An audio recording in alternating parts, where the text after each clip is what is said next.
నేను ఇదే సందర్భంలో పవన్ కళ్యాణ్ గారిని కూడా అడగాలనుకుంటున్నాను. కాపు సామాజిక వర్గంలో నేను పుట్టినందుకు చాలా గర్వపడుతున్నాను. అయితే ఇవాళ మీ బలం చూసుకొని కాపు కులస్తులందరూ ఆళ్ల పట్లే ఉన్నారు అనే ఒక బలాన్ని చూసుకొని ఇవాళ కాపు మహిళలమైన మమ్మల్ని తిడుతూ కాపు అనే కుల ప్రస్తావనతో పాటు బూతులను జోడించి లకారాలు జోడించి మమ్మల్ని తిడుతూ స్త్రీలని మా ఇంటి మీద దాడి చేసి ఇవన్నీ పగలగొట్టారు. దీనికి పవన్ కళ్యాణ్ గారి బలము అడ్వాంటేజ్ గా తీసుకున్నారు వాళ్ళు. కాబట్టి పవన్ కళ్యాణ్ గారి బాధ్యత వహించి దీన్ని ఖండించాలి. తల్లులు అందరికీ ఉన్నారండి. రాంబాబు గారు తల్లిని మీరు ఎప్పుడైనా చూడొచ్చు. ఆయన ఎప్పుడు ఒక బార్డర్ క్రాస్ చేసి అసభ్య పదజాలంతో ఏది మాట్లాడరు. మాట్లాడినప్పుడు క్షమాపణ చెప్తారు, లేదంటే నేను అలా ఉండాల్సింది కాదని కూడా చెప్పారు. మీ తల్లిని అన్నది ఎవరు పవన్ కళ్యాణ్ గారు? తల్లుళ్ళు అనే సాంప్రదాయం ఎక్కడుందో మీ మనసుకు తెలుసు.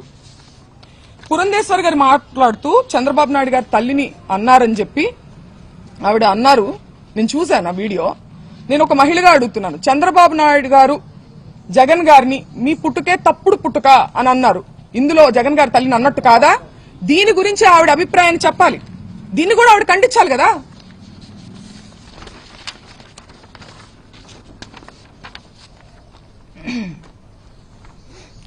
ఒక్కటే చెప్పదలుచుకున్నానండి, మేము వైసీపీ పార్టీ అని చెప్పి ముద్రేసి ఇవాళ పార్టీ అధికారంలో లేదని చెప్పి మేము బలహీనులం అని చెప్పి మా మీద అటాక్ చేస్తూ ఇవన్నీ చేస్తున్నారు. కానీ మీరందరూ గుర్తుపెట్టుకోవాల్సింది ఒకటి ఉంది.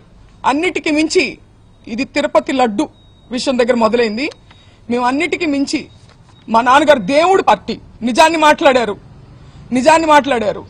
దాన్ని డైవర్ట్ చేసేదానికి ఆయన క్షమాపణ చెప్పినప్పటికీ కూడా ఇటువంటి దాడులు చేసి భయపెట్టి ఆయన దేనికి భయపడరు కాబట్టి ఇంట్లో స్త్రీల మీదకి వెళ్తే ఆయన భయపడతారనే ఒక చీప్ టాక్టిక్ ని ప్రదర్శించి ఇవాళ మా ఇంటి మీదకి వచ్చారు.